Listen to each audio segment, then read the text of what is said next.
नमस्कार दोस्तों, स्वागत है आप सभी का आज के इस महत्वपूर्ण और खास वीडियो में। घर घर जाकर मिठाई बांटना पड़ेगा क्योंकि खुशखबरी ही कुछ ऐसा है। जी हाँ दोस्तों, आने वाली 48 घंटे का समय आप सभी की जीवन काल का सबसे कीमती समय है। यह समय जो बड़ी खुशखबरी आप सभी को मिलने वाली है, इसे जानकर आप घर घर जाकर मिठाई बांटेंगे। जी हाँ दोस्तों, आने वाली 48 घंटे का समय आप सभी में घर परिवार में खुशियों का कोई ठिकाना नहीं रहेगा। आपसे जलने वाले जल जल कर यह समय खाक हो जाएंगे। बस हमारा शर्त इतना है कि इस वीडियो को सच्चे मन से लाइक करके इसे अंत तक देखिएगा। वीडियो शुरू करने से पहले हम आप सभी से एक महत्वपूर्ण बात करना चाहते हैं कि हम आप सभी के लिए अच्छे से जानकारी के लिए दिन रात मेहनत करते हैं। बहुत छानबीन करने की बात आप सभी के लिए हम बहुत अच्छे जानकारियां लेकर आते हैं जो कि आप सभी के जीवन के लिए बहुत ही ज़रूरी होता है। और दोस्तों, इन सभी के लिए हम आपसे कुछ नहीं चाहते हैं, बस हम इतना चाहते कि आप हमारे चैनल को सब्सक्राइब कर लें और हमारे चैनल से जुड़ जाएं, जिनमें आपको 1 रुपया भी नहीं लगेगा। बस इतना हमारा आप सभी से हाथ छोड़कर प्रार्थना है, निवेदन है। तो हमारा भावना को ज़रूर समझिएगा और हमारे चैनल को सब्सक्राइब कीजिएगा। परंतु आप सभी को बता दें कि यह समय आपको कुछ बातों का ध्यान रखना बहुत आवश्यक है। कोई चाहे कितनी भी जिद करे, कितना भी आपको परेशान करे, लेकिन आपको भूले से भी नहीं करने हैं ये 5 काम, वरना आपके जीवन में हो जाएंगी इतनी बेढी हानि या जिनका हर्जाना भरते हुए आपका जीवन ही बीत जाएगा, लेकिन आप उसकी भरपाई नहीं कर पाएंगे। जी हाँ दोस्तों, और ऐसा मैं इसलिए कह रहा हूं क्योंकि अगले 24 से 48 घंटे में आपकी राशि में कुछ ऐसे योग बनने जा रहे हैं जो आपसे ऐसे काम करवा देंगे जो आपको बहुत अधिक हानि पहुंचाएंगे। दोस्तों, हानि आपको तुरंत बेशक समझ में नहीं आएगी, लेकिन आने वाले समय में आपको इसका बहुत बड़ा खामियाजा भुगतना ही पड़ेगा। जी हाँ दोस्तों, हम जानते हैं कि आपके जीवन में बहुत लंबे समय से परेशानियों का एक बहुत बड़ा दौर चल रहा है। बहुत लंबे समय से आप अपने जीवन की कुछ बड़ी समस्याओं से जूझते चले आ रहे हैं और कुछ ऐसी समस्याएं हैं जिनका समाधान अब तक आपको प्राप्त नहीं हो पाया है। तो दोस्तों, हम आपको एक ऐसी चौंकाने वाली जानकारी देते हैं कि आप सुनकर भौचक्के रह जाएंगे। जी हाँ दोस्तों, हम आपको बता दें कि आपके जीवन में जो बड़ी समस्याएं हैं, जो बड़ी परेशानियां हैं, उनके पीछे कहीं ना कहीं आपका खुद का भी हाथ है। जी हाँ दोस्तों, आप चौंक गए होंगे यह बात सुनकर, लेकिन हम आपको बता दें कि यह बात 100% सच है। तो वीडियो को पूरा देखिए और एक एक बात को विस्तार से समझने की कोशिश करिए। कैसी आप अपने जीवन की हर एक समस्या के लिए कहीं ना कहीं किसी ना किसी रूप में जिम्मेदार क्यों हैं? जी हाँ दोस्तों, ये कोई साधारण वीडियो नहीं है। ये वीडियो आपके जीवन में जागृति लाने के लिए काफी है। इस वीडियो में मैं आपके जीवन के ऐसे ऐसे पहलुओं को विस्तार से समझाऊंगा जिनके बारे में अब तक आपने सोचा नहीं होगा। जी हाँ दोस्तों, लेकिन इन सब बातों को ध्यान से समझने के लिए आपको वीडियो को पूरा देखना होगा। वीडियो के अंत में मैं आपको कुछ ऐसी रहस्यमय बातें बताऊंगा जिन्हें अब तक आपसे किसी ने भी नहीं कहा है। जी हाँ दोस्तों, हम जब भी कोई वीडियो बनाते हैं तो बहुत गहरे अध्ययन के बाद, गहरे विचार मंथन के बाद, किसी न किसी नतीजे पर पहुंचने के बाद ही हम कोई वीडियो बनाते हैं। तो जो भी जानकारी हम इस वीडियो में आपको देने जा रहे हैं, वही जानकारी हमारी संस्थाओं से पूर्ण रूप से प्रमाणित है और ज्योतिष शास्त्र के अनुसार ऊंट गणितीय आकलन पर आधारित है। तो इस वीडियो को कोई साधारण वीडियो समझने की गलती बिल्कुल भी मत करना और पूरा वीडियो शुरू से लेके अंत तक देखना। दोस्तों, कुछ लोग हमेशा जल्दबाजी में रहते हैं और हर बात को जल्दी जल्दी जान लेना चाहते हैं, लेकिन हम आपको बता दें कि जीवन में धैर्य के बिना कुछ भी हासिल नहीं होता है और ज्ञान को हासिल करने के लिए तो और अधिक धैर्य की आवश्यकता होती है। दोस्तों, याद रखें कि भगवान बुद्ध को भी ज्ञान कुछ ही दिनों में हासिल नहीं हो गया था। एक लंबी तपस्या के बाद, लंबे ध्यान के बाद उन्हें ज्ञान प्राप्त हुआ था। तो आपको भी पूरे धैर्य के साथ वीडियो को पूरा देखना चाहिए, क्योंकि यह वीडियो केवल और केवल आपके लिए बना है और आपके जीवन से जुटी हर एक बात को विस्तार से समझाता है। तो दोस्तों, अगर आपने आज के इस वीडियो को पूरा देख लिया तो आप अगले 24 से 48 घंटों में उन गलतियों को करने से बच जाएंगे जिनको आप अक्सर करते चले आ रहे हैं। शायद इसी वजह से ग्रह नक्षत्रों का भी आपको कोई लाभ प्राप्त नहीं हो पा रहा है और जिस देवी या देवता की आप पूजा पाठ करते हैं, उनका भी आशीर्वाद और कृपा आपको प्राप्त नहीं हो पा रही है। जी हाँ दोस्तों, तो दोस्तों वीडियो को प्रारंभ करें। लेकिन इससे पहले आपसे एक निवेदन है कि कमेंट में पूरे भक्तिभाव के साथ जय मां भवानी अवश्य लिखें। याद रखें कि जिनके साथ है माता भवानी, उनका कोई बाल भी बांका नहीं कर सकता है। दोस्तों, हमें माता के ऊपर अपनी आस्था निश्चित ही बनाकर रखनी चाहिए, क्योंकि माँ तो वहां होती है, बच्चे को अधिक समय तक तकलीफ में देख नहीं सकती हैं। तो जितनी जल्दी आपको माता की पूजा करके फल प्राप्त हो सकते हैं, उतनी जल्दी किसी भी अन्य देवी या देवता की पूजा करने से आपको फल प्राप्त नहीं होंगे। माँ बहुत जल्दी प्रसन्न हो जाती है। तो इसी वजह से मैं आपसे बार बार ये कहता हूँ कि कम मिनट में पूरे भक्ति भाव से जयमान भद्रकाली अवश्य लिखें। माता की आपके ऊपर कृपा बनी रहेंगी। तो दोस्तों, अब जानने की कोशिश करते हैं कि आपके जीवन में जो समस्याएं चल रही हैं, उन समस्याओं का मुख्य कारण क्या है। जी हाँ दोस्तों, क्योंकि आपके जीवन में अब ग्रहों की चाल आपके अनुसार है, आपको लाभ देने के लिए तैयार है, फिर भी आपके जीवन की समस्याएं हल नहीं हो रही है।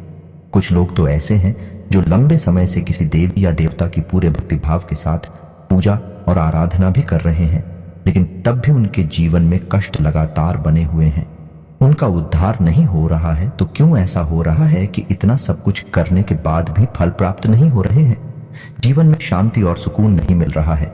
जी हाँ दोस्तों, तो हम आपको बता दें कि इन सब के लिए कहीं ना कहीं आप स्वयं ही जिम्मेदार हैं। इन सब में आपके 3 बड़ी गलतियां हैं जिन्हें आप लगातार दोहराते चले आ रहे हैं, जिनकी वजह से आपके जीवन में कष्ट लगातार बने हुए हैं। जी हाँ दोस्तों, तो ध्यान से सुनिए। वो 3 बातें हैं जो आप अपने जीवन में लगातार दोहराते चली आ रही है और आपकी कष्ट का मुख्य कारण भी है। तो सबसे पहली बात है आपकी ईश्वर के लिए भक्ति। जी हाँ दोस्तों, क्योंकि ये मत हम आपको सारी बात विस्तार से बताएंगे। आप ईश्वर में भक्ति तो रखती है, ईश्वर में अपना भाव तो रखती है, लेकिन जब भी आप ईश्वर के लिए कोई भी संकल्प लेते हैं तो उसे या तो आप पूरा नहीं कर पाते हैं या फिर आप उसे पूरा करने में बहुत अधिक देरी लगाती है। जी हाँ दोस्तों, याद रखिए कि ईश्वर की भक्ति में संकल्प का बहुत अधिक महत्व है। आप याद करने की कोशिश कीजिए कि आपने कब कब कौन सा संकल्प लिया था। जैसे बहुत से लोग कहते हैं कि हम अपने घर में रामायण का पाठ कराएंगे या फिर हम इस दिन व्रत रहा करेंगे। जैसे जो लोग भगवान भोलेनाथ की पूजा करते हैं वे सोमवार का व्रत रहना चाहते हैं। कुछ लोग ऐसा संकल्प करते हैं मन में कि इस बार हम पूरे सावन भगवान भोलेनाथ पर जल अर्पित करेंगे, लेकिन जब समय आता है तो अपने संकल्प पूरे नहीं कर पाते हैं और यहीं पर आपकी भक्ति असफल हो जाती है। जी हाँ दोस्तों, तो जब भी आप अपने जीवन में भगवान की भक्ति के समय किसी भी प्रकार का संकल्प लें, जैसे आपने संकल्प लिया कि आप रोज हनुमान चालीसा का पाठ करेंगे, तो आपको फिर हनुमान चालीसा का पाठ करना ही चाहिए। इसके बिना आपका दिन ही नहीं शुरू होना चाहिए। यही तो भक्ति है। जब आप इस प्रकार भक्ति करेंगे तब आप ईश्वर की कृपा के पात्र बनेंगे। जी हाँ दोस्तों, और आपकी भक्ति में एक और बहुत बड़ी कमी है। जी हाँ दोस्तों, जब भी कभी आपके ऊपर समस्याएं आती हैं, परेशानियां अधिक बेरज जाती है, तो आप उन्हें खुद ही हल करने की कोशिश करने लगते हैं। याद रखिए कि जब आप किसी के सहारे हो जाते हैं तो फिर आपकी हर समस्या उसकी समस्या हो जाती है और आपका हर एक समाधान फिर उसी के हाथों में हो जाता है। तो जैसे आप भगवान भोलेनाथ की भक्ति करते हैं तो आपको जब भी कोई समस्या आए तो भगवान भोलेनाथ के मंदिर जाकर पूरे भक्तिभाव से उन्हें अपनी समस्या सुनानी चाहिए। फिर आपकी समस्या का समाधान उनके हाथों में छोड़ा देना चाहिए और उनसे कहना चाहिए कि अब आप ही देखें, जो आपको उचित लगे वही करें। फिर देखना आपके खिलाफ कुछ भी हो नहीं सकता, आपका कभी हो नहीं सकता।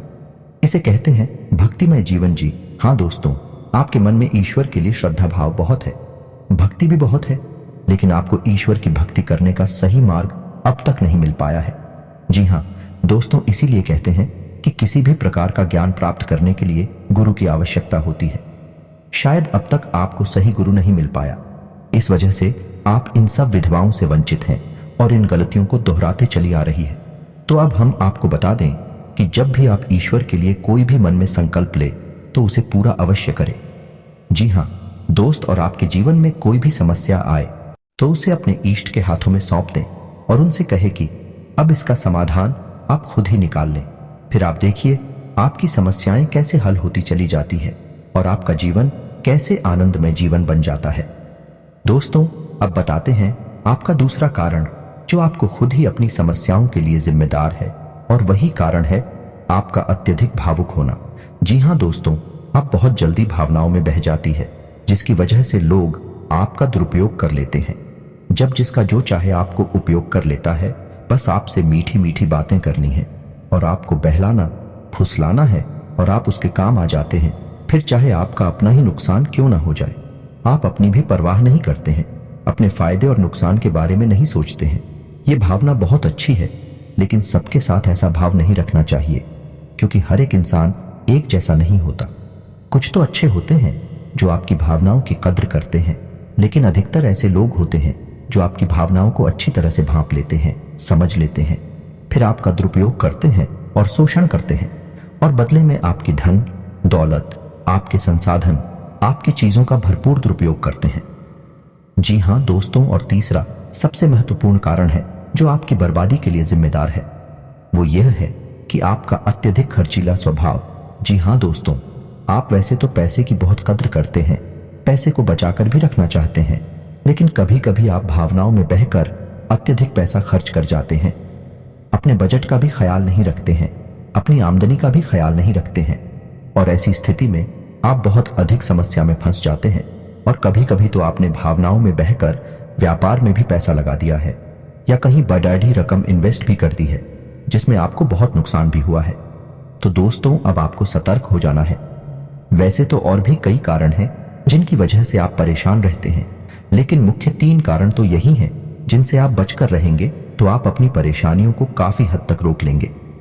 जी हां दोस्तों, अब सच्चे मन से अपने हृदय पर हाथ रखकर एक बार यह अवश्य सोचिए कि जब जब आपके ऊपर समस्या आई है, आपदा आई है, तो इनमें से कोई ना कोई एक कारण तो उसका अवश्य ही बना है जो आपके ऊपर आपदा आई थी। जी हां दोस्तों, तो अब आपको यदि हमारी बातों का विश्वास हो गया हो तो हम आगे बढ़ते हैं और आपको बताते हैं कि आपको भूले से भी नहीं कर रहे हैं ये 5 काम अगले 24 से 48 घंटों में।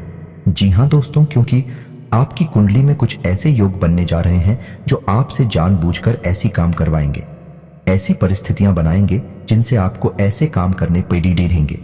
लेकिन आपका वह एक टेस्ट होगा, आपकी परीक्षा होगी, आपको वहां से बचकर निकलना है, आपको नहीं करना है ये काम। तो आप अच्छे नंबरों से पास होंगे, फिर सौभाग्य आपका इंतजार कर रहा होगा। जी हां दोस्तों, को ध्यान से सुने कि कौन से रहेंगे वो 5 काम जो आपको भूले से भी नहीं करनी है।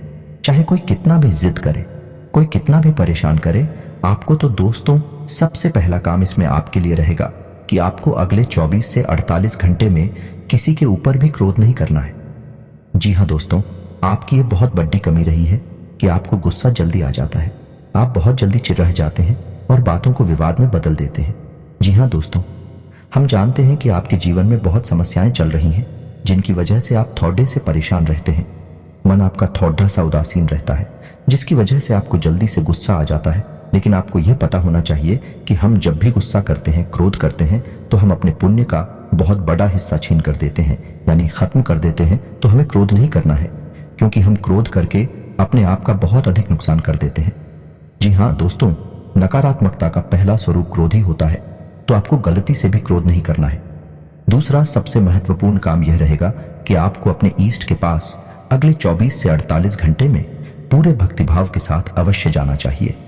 जी हां दोस्तों, हम जानते हैं कि आप लंबे समय से विचार बना रहे हैं कि आप अपने एसटी के पास, जिनकी आप सच्चे मन से पूजा आराधना करते हैं, उनके मंदिर में जाना चाहते हैं, लेकिन आप किसी न किसी कारण की वजह से रुक जाते हैं या टाल देते हैं।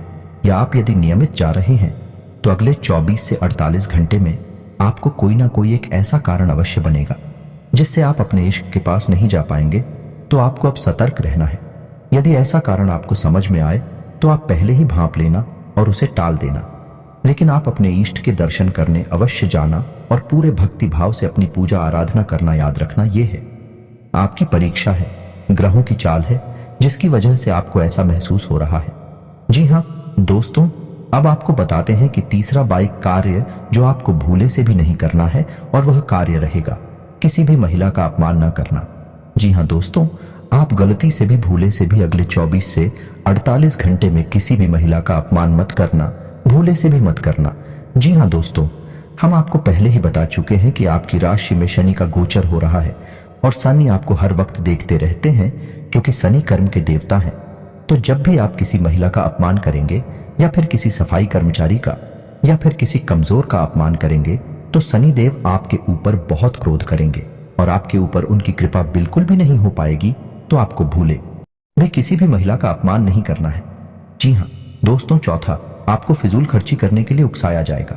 जी हाँ दोस्तों, अगले 24 से 48 घंटे में आपको फिजूल खर्ची के लिए बहुत अधिक उकसाया जाएगा, लेकिन आपको फिजूल खर्ची नहीं करनी है।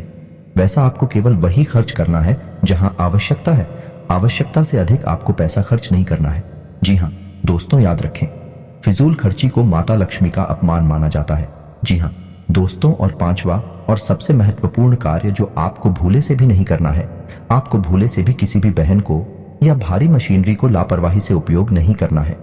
जी हाँ दोस्तों, ऐसी स्थिति बनेगी जब आप जोश में आकर वाहन को गलत तरीके से चला सकते हैं या फिर किसी भारी मशीनरी के पास आप लापरवाही से कार्य कर सकते हैं, लेकिन आपको ऐसा नहीं करना है, वरना किसी भयंकर दुर्घटना के आप शिकार हो सकते हैं। तो आपको ऐसी गलती भूले से भी नहीं करनी है, चाहे कोई आपको कितना ही उकसाए, चाहे कोई आपसे कितना ही निवेदन करे, लेकिन आपको वाहन बहुत ही सतर्कता के साथ चलाना है।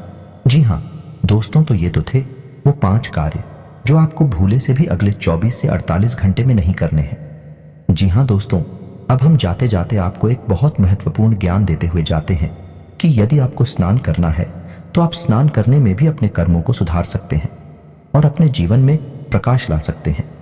जी हाँ दोस्तों, हमारे शास्त्रों में हर एक विधा का एक विधान है, तो स्नान करने की विधा का भी एक विधान है। तो यदि आपको ईश्वर की भक्ति चाहिए, अपने पापों का नाश चाहिए, तो आपको 2 बूंद गंगा जल अपने नहाने वाले जल में मिलाकर ही स्नान करना चाहिए। इससे आपके द्वारा किए गए जाने अनजाने में पाप कट जाते हैं और आप सभी पापों से मुक्त हो जाते हैं, ईश्वर के प्रिय हो जाते हैं। जी हाँ दोस्तों, और यदि आपको ऐसा लगता है कि आपके ऊपर किसी प्रकार की नकारात्मकता है, आप किसी नकारात्मक शक्ति के प्रभाव में है, तो आप थोड़ा सा नमक मिला सकते हैं अपने नहाने वाले जल में। जी हाँ दोस्तों, और इसी के साथ साथ यदि आपको अपना शुक्र मजबूत करना है, अपने जीवन में धन दौलत का आगमन करना है, माता लक्ष्मी का प्रवेश करवाना है, तो आप शुक्रवार के दिन जल में थोड़ी सी फिटकरी मिलाकर ना आ सकती है। ऐसा करने से आपका शुक्र मजबूत होगा और आपकी रुपए पैसे को लेकर समस्याएं समाप्त होने लगेंगी। जी हाँ दोस्तों, याद रखें कि जीवन में विश्वास का बहुत बड़ा खेल होता है। यदि हम विश्वास के साथ कोई उपाय करती है तो हमें उसका फल निश्चित ही मिल जाता है। तो आपको अपने हर एक उपाय पर, अपने द्वारा किए गए हर एक कार्य पर पूर्ण विश्वास होना ही चाहिए और अपने इष्ट पर, अपने भगवान पर भी पूर्ण विश्वास होना ही चाहिए। यदि आप इस तरह जीवन जिएंगे तो आपके जीवन में किसी भी प्रकार की कोई समस्या नहीं रहने वाली है। जी हाँ दोस्तों, उम्मीद है वीडियो में दी गई जानकारी आपके जीवन में किसी प्रकार का कोई बदलाव लेकर अवश्य आएगी, आपको लाभ अवश्य होगा। यदि कोई प्रश्न है तो कमेंट में पूछे, हम आपके हर एक प्रश्न का आपको विस्तार से जवाब देंगे। इसी के साथ आज का वीडियो समाप्त करते हैं। कमेंट में पूरे भक्तिभाव के साथ जय मां भवानी लिखना ना भूलें। मिलते हैं अगले ज्ञानवर्धक वीडियो में, तब तक के लिए धन्यवाद।